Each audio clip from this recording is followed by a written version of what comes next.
Este programa tem classificação indicativa livre.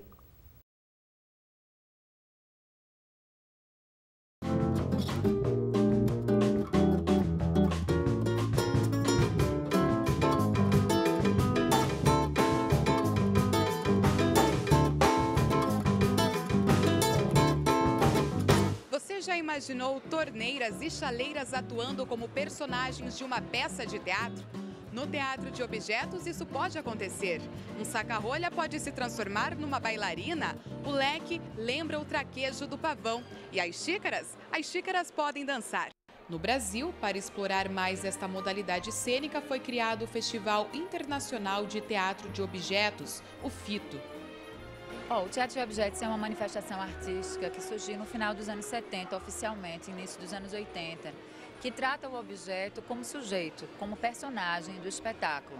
Então ali ele não é um adereço, nem um objeto da cenografia, mas sim parte do enredo do espetáculo.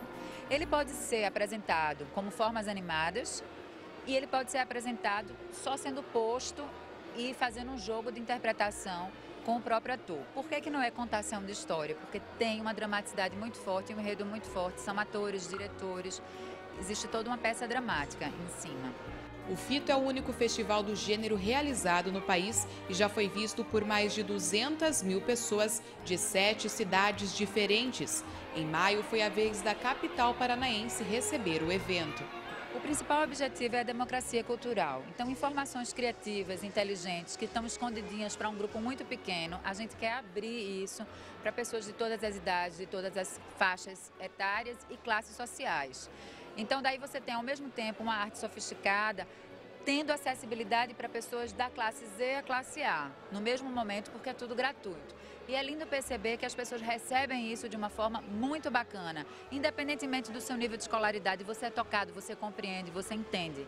Sobretudo porque o teatro de objetos é muito natural do ser humano, essa metáfora com objetos. Quando você é pequenininho, toda criança brinca, né? Toda criança faz. Por exemplo, se você é um menino do sertão, você faz de ossinhos vaquinhas. Se você é uma criança do Japão, você utiliza os mouses como se fossem naves espaciais. E por aí vai. Então eu acho que o FITO, nesse sentido, ele é um despertador dessa conexão muito imaginativa da infância. Embora a gente tenha espetáculos aqui que são para adultos, com muita postura muito crítica, mas ele te relembra a tua capacidade de infância nata, de sonhar, de imaginar, de metaforizar. Então a gente acha que isso estimula a inteligência, o pensamento, não importa de onde você venha, não importa a profissão que você faça, eu acho que essa conexão com a arte sempre vai ser transformadora. Em Curitiba, durante o festival, grupos de 7 países se reuniram em mais de 60 apresentações. Teve grupo da França, da Holanda, da Itália, da Espanha, de Israel, do Brasil e da Argentina. O público pôde assistir espetáculos, atrações musicais e performances. O Caldo de Cultura foi acompanhar algumas delas. Confira! Teve espetáculos infantis e adultos. As crianças lotaram as salas do festival. Muitas vieram de escolas da capital. Uma das apresentações do FITO ficou sob a responsabilidade da Companhia Teatro das Coisas de São Paulo. Na verdade, nós somos 2 companhias profissionais de teatro de bonecos de São Paulo e nos unimos para fazer uma pesquisa diferente, que era a pesquisa do teatro de objetos, que era uma coisa nova, que estava aparecendo na Europa e super interessante. Assim. Gostaram da pesquisa? Vão continuar com ela? Muito, muito. Na verdade, a gente tem 2 espetáculos nessa linguagem e já está nascendo outro e a gente curtiu muito isso aí. Muito legal. Com o espetáculo Guarda-Sol, eles levaram para o palco as aventuras de 2 amigos que foram se divertir na praia. E no meio das brincadeiras, um balde e uma toalha foram objetos suficientes para que um novo personagem surgisse na peça, ressuscitando a cena do filme Cantando na Chuva. Singing in the rain, dancing in the rain,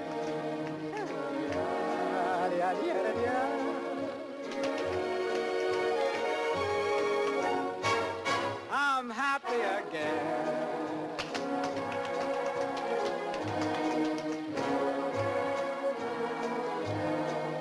I'm singing and dancing in the rain. verdade, é a história de dois amigos muito atrapalhados que vão passar um dia na praia e levam os objetos próprios de se passar um dia na praia. Só que eles vão ressignificando esses objetos, vão brincando com eles. E como as crianças fazem, vão dando outras intenções, outras vidas, outros sentidos para esses objetos. Mas é claro, como eles são atrapalhados, eles acabam caindo em algumas armadilhas, em algumas atrapalhadas nessa praia. Né? Maravilhoso, maravilhoso, é inusitado mesmo, é tudo de bom isso daqui. E para as nossas crianças, que é uma clientela de crianças surdas, que são crianças surdas, as nossas, eles amaram, é muito gostoso, é muito legal. Tá bom, teatro é tudo de bom, né? Puderam se divertir, caíram na gargalhada? Caíram na gargalhada, os professores também, foi maravilhoso, gente. Nossa, muito 10 mesmo. E sempre continue tendo esses teatros aqui. Nossa, nós ficamos muito felizes. E é uma oportunidade para eles verem. É muito bom. E no meio do público, uma sequência de performances e de atores que divertiram as pessoas e deram um show de criatividade.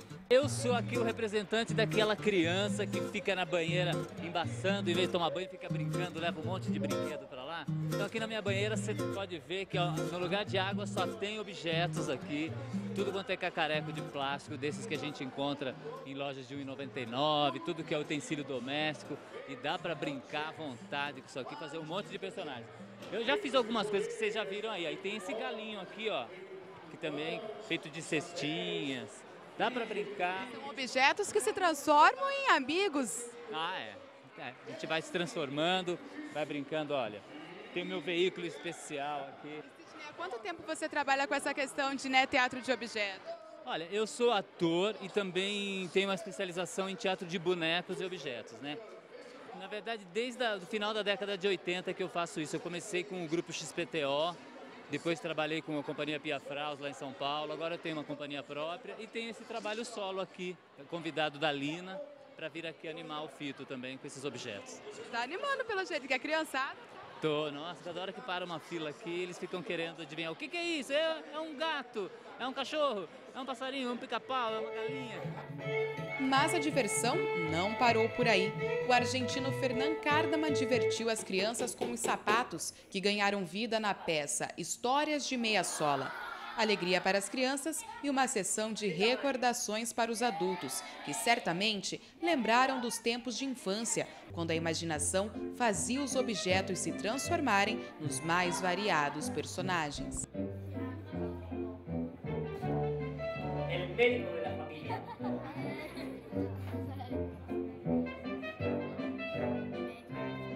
La jornalista.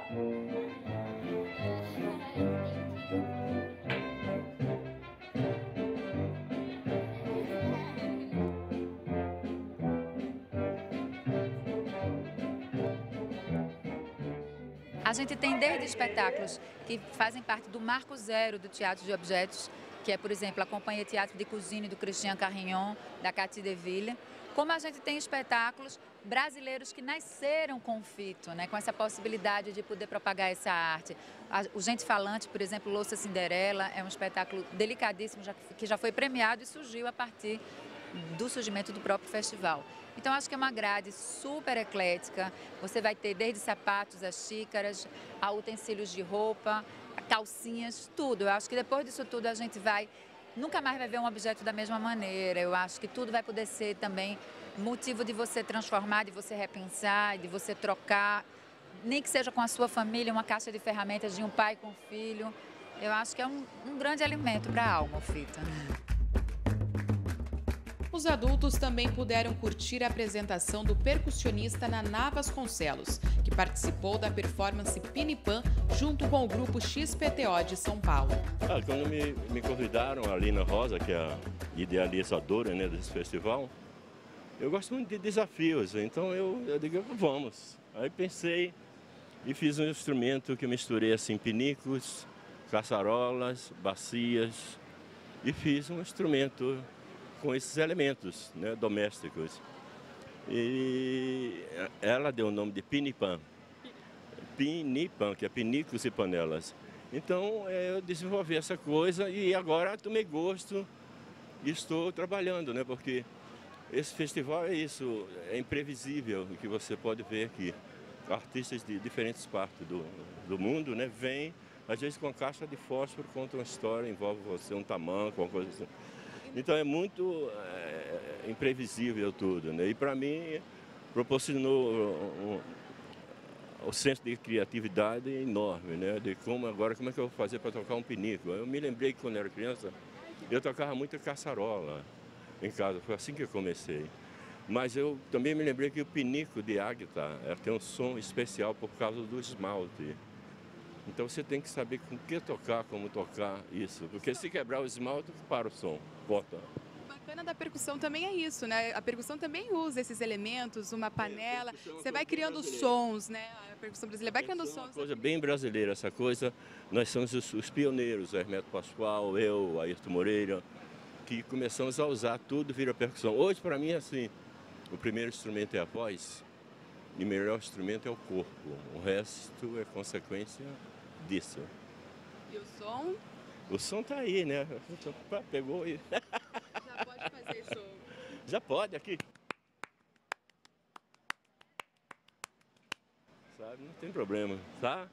Aí vamos lá. E esse festival é assim, imprevisível. Você vê todo tipo de criatividade, sabe, do ser humano com objetos. Eu acho que o teatro de objetos é uma arte que merece ser compartilhada. A gente tem oficinas profissionais que estimulam a formação de novos espetáculos pelos lugares onde a gente passa. Aqui mesmo em Curitiba a gente fez 2 oficinas lindas com 2 grandes nomes do cenário internacional do teatro de objetos. Um deles, inclusive, fundador do teatro de objetos no mundo, oficialmente falando. Então a gente tem essa vontade muito grande que isso possa se propagar e que isso possa se repetir mais vezes, inclusive voltar para Curitiba para a gente colher os frutos disso tudo. E poder fazer o FITO aqui, ao lado do Museu do Olho, né? FITO que significa olhar atento. Para a gente é uma alegria muito grande, muito especial. No próximo bloco, o ator e diretor teatral José Plínio Tax fala sobre o espetáculo Penso Logo Resisto. E os alunos do De Artes, da UFPR, contam como foi montar a primeira exposição sozinhos. Não saia daí, o Caldo de Cultura já volta.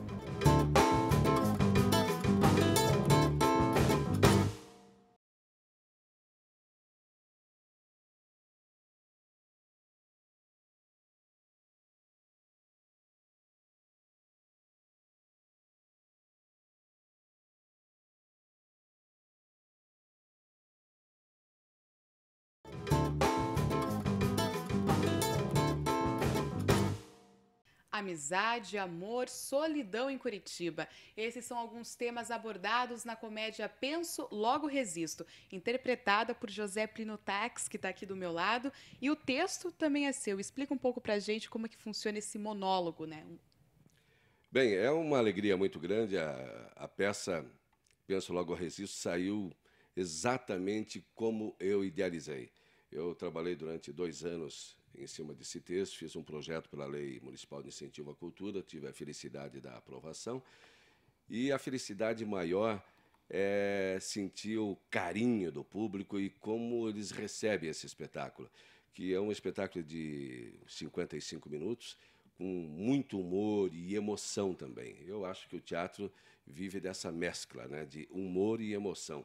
Eu sempre digo que se for fazer aquele teatro muito cabeça, muito encucado, que o público não entenda, eu aconselho que a pessoa vá fazer engenharia interplanetária, que é um negócio bem complicado mesmo, né? Mas o teatro eu acho que deve ser uma coisa que... Eu gosto de fazer o teatro que atinja gregos e baianos, do frentista do posto de gasolina ao professor universitário. E eu tive o prazer e a honra, já na estreia aqui do nosso espetáculo, no dia 13 de abril, de ter aqui o Dr. Clemerson Merlin Cleve, professor da Federal e da Unibrasil, e que gostou bastante do espetáculo, e muitas pessoas, muitos amigos da classe. Enfim, eu tenho recebido aqui muito apoio moral nesse sentido, né? De carinho também do público. Ao final do espetáculo, eu sempre vou ao hall do teatro e recebo um abraço assim carinhoso de todos os espectadores, aquela coisa sincera, emocionada, tem gente com lágrimas nos olhos. Não que a peça seja drama pesado, não, é uma comédia, só que como toda boa comédia tem o seu momento de emoção também, como na peça tenho a história da Helena Collodi, que... Fazer uma homenagem para Helena Collodi, que nesse ano, né, completaria 100 anos. Exatamente, 100 anos de nascimento dela, o centenário de nascimento. Então, eu tive a oportunidade de ter acesso a um material inédito. Foi, como disse o Gilberto Fontoura, que assistiu à estreia também, jornalista e radialista, eu fiz no teatro um furo de reportagem. Por quê? Domingos Van Herven, filho mais velho do escritor Herbert Munhoz Van Herven, me passou dados e que eu revelo na peça. Herbert Munhoz Van Herven, o pai dele, foi noivo de Helena Collodi, foi o grande e único amor dela. Então, na peça, nós temos, inclusive, a participação de Laís Mann, interpretando um poema inédito de Helena Collodi, dedicada a Herbert Munhoz Van Herven. Então, todas as histórias são emocionantes. Foi a história de um amor que não se realizou, um amor muito bonito e muito literário também. Ele é escritor, ela a grande poetisa paranaense. Fala um pouquinho mais da história, né, do enredo deste monólogo. Como é que você consegue tratar amor, solidão, dentro de uma comédia aqui em cima do palco? Pois é, eu começo cumprimentando as pessoas pelo telão, projetando um boa noite, né, através do celular, e as pessoas acham estranho, começam a dar risada, eu digo boa noite, boa noite, boa noite, no telão, só escrito.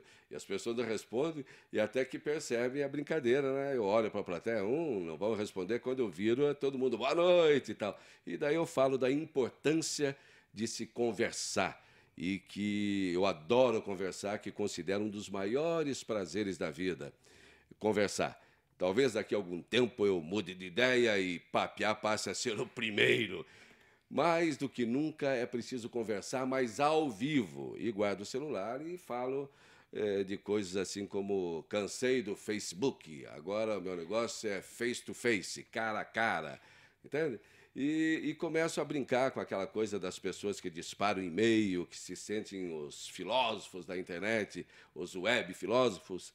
Enchem-se de coragem, né, para falar, palpitar. E estão deixando de conversar cara a cara. Eu falo que é tão gostoso sentir o pulsar dos corações, né?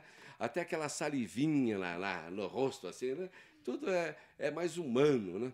José Plínio, como a gente já sabe, a sua formação é direito, né? O senhor é advogado e também atua, também é ator. Como é que o senhor lida com essas duas profissões, essas duas carreiras? Bom, antes de ser advogado, eu sou ator. E até cronologicamente, eu já era ator quando me formei em Direito. Sou filiado à OAB, estou muito satisfeito de pertencer à classe dos advogados. Mas, antes de ser advogado, eu sou ator. Eu sempre digo, eu sou ator e advogado, não advogado e ator, com todo respeito aos meus colegas. Mas é só questão de que eu já comecei como ator. É um monólogo, né? Você atua sozinho aqui no palco, mas para o trabalho sair, você teve a parceria de várias pessoas, exatamente, desde o som até o pessoal que ajuda com o figurino, com o cenário. Explica para a gente quem fez parte dessa equipe. Exatamente. O cenário e o figurino do Luiz Afonso Burigo, né? Tem uma projeção de vídeo também, que foi criada pelo ator Joel Vieira. A música, como eu já falei, do Thiago Lima, a iluminação do Beto Bruel, Prêmio Shell. Ele é o iluminador da Fernanda Montenegro, é o iluminador do Roberto Carlos, de todos os grandalhões do teatro e da música brasileira, mas nunca nos abandonou. É um maior nome, eu considero, do teatro brasileiro atualmente, que mora em Curitiba, se chama Beto Bruel.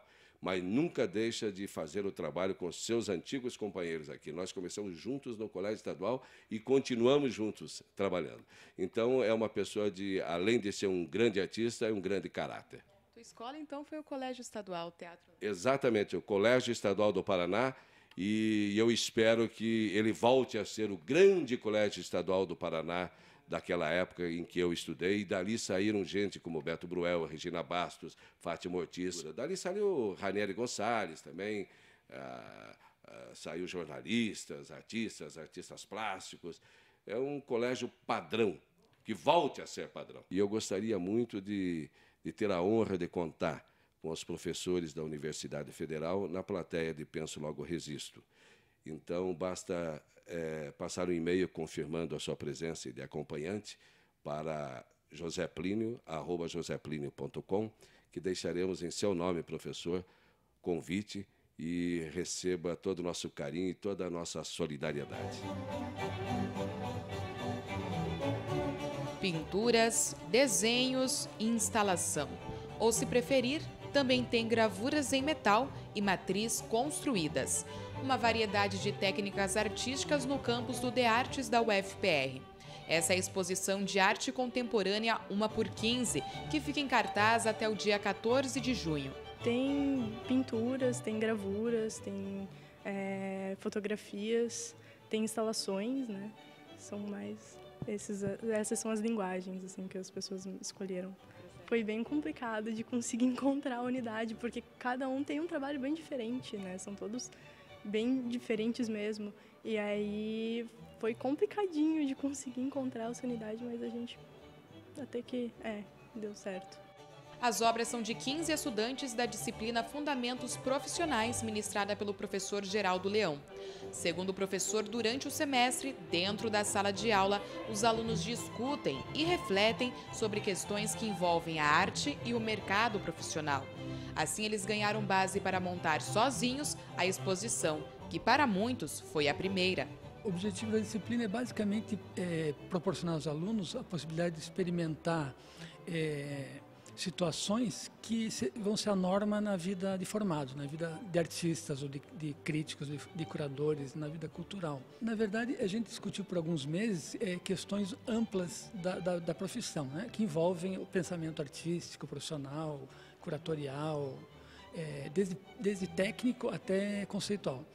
E a partir dessa discussão mais ampla, a gente propôs a exposição e eles executaram tudo, né? O que a gente aprende é que o trabalho do artista não fica só dentro de um ateliê, que a gente precisa ter as ideias de como expor o trabalho, ter o contato com curadores, ou às vezes você mesmo ser o curador da tua exposição, ou de uma exposição coletiva, que você precisa ter um planejamento de todas as atividades realizadas e de todas as atividades que envolvem um evento assim, que não é só você colocar as exposições na parede, né, as obras na parede, que você precisa ter um preparo antes e que necessita de planejamento e trabalho duro, não é fácil. Eles discutiram a montagem da exposição como montadores ou como curadores de exposição muito sérios. Eu fiquei bem feliz mesmo.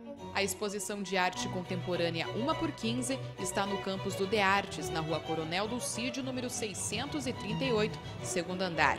A mostra pode ser visitada até o dia 14 de junho.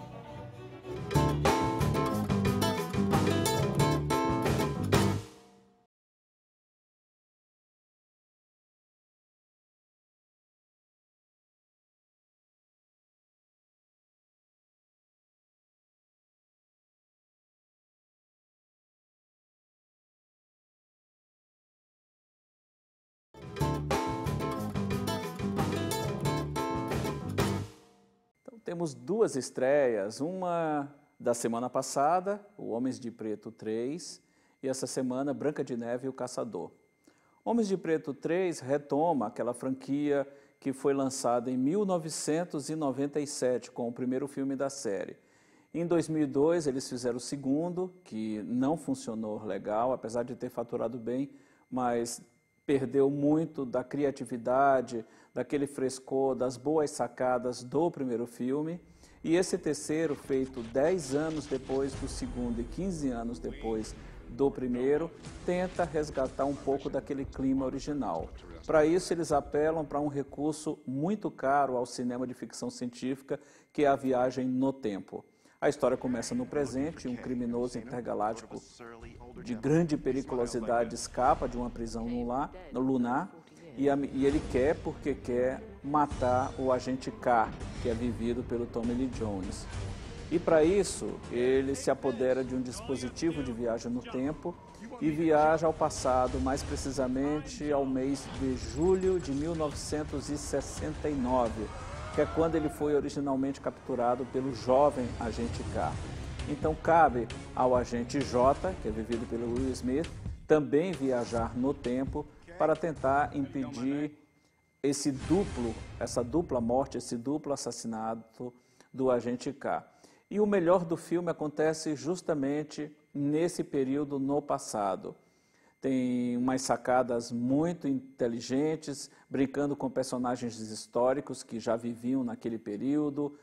Tem algumas questões envolvendo preconceito racial, que era muito forte ainda naquele ano de 1969, o programa espacial americano, que estava mandando o seu primeiro voo tripulado até a Lua. Muitas coisas interessantes da nossa própria história que são usadas como pano de fundo nesse momento em que o agente J está no passado. Mas o grande achado do filme é a presença, a participação do ator Josh Brolin fazendo o papel do jovem agente K.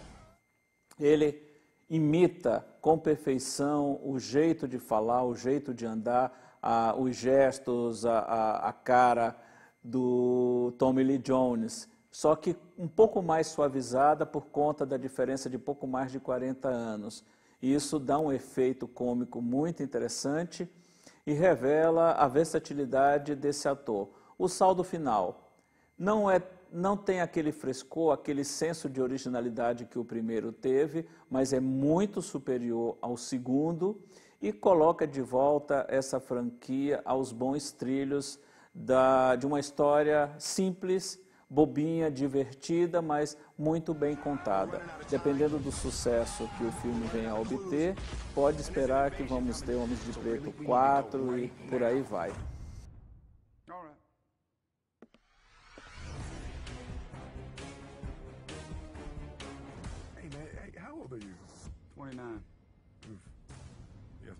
A outra estreia, que é desta semana, é Branca de Neve e o Caçador. Seguindo a linha de contos de fadas modernizados e adaptados como história de aventura, como fizeram ano retrasado com a história de Chapeuzinho Vermelho, e mais recentemente com essa mesma história da Branca de Neve, só que com uma pegada mais cômica, que foi o caso de Espelho, Espelho Meu, essa nova história, Branca de Neve e o Caçador, parte de uma premissa um pouco diferente, tem um clima assim de Senhor dos Anéis, tem figuras fantásticas, tem todo um universo um pouco diferente daquele que a gente conhece do desenho da Disney e dessa última versão, Espelho, Espelho Meu. No papel da Branca de Neve, a Kristen Stewart, mais conhecida pela saga Crepúsculo, e como a Rainha Má temos a Charlize Theron. No papel do Caçador, que faz parte do título do filme, temos Chris Hemsworth, que é o Thor de Os Vingadores e do próprio filme do Thor. Então é uma aventura no melhor estilo, com algumas sacadas bem interessantes, principalmente por conta de um triângulo amoroso que se estabelece entre a Branca de Neve, o príncipe e o próprio caçador, deixa a margem para uma continuação, que poderá acontecer ou não, dependendo do sucesso que o filme venha a obter, e é bem superior como o filme ao Espelho, Espelho Meu, que apesar de ser engraçadinho, não ia muito além disso.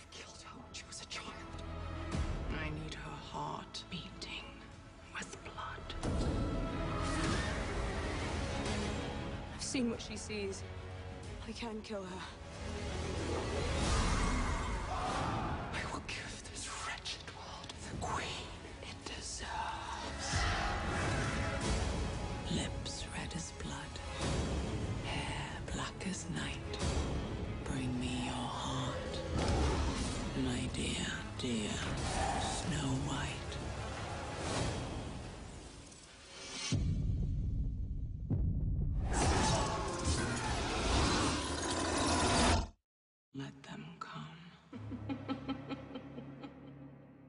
Então, para aqueles que curtem filme de ação, filme de aventura, filme de fantasia, como se costuma chamar esse tipo de filme, temos duas boas opções na praça. O Homens de Preto 3, que estreou semana passada, e essa semana o Branca de Neve e o Caçador. O Caldo de Cultura termina aqui. Gostou do programa? Para rever esta e outras edições é só acessar o tv.ufpr.br. Até a próxima!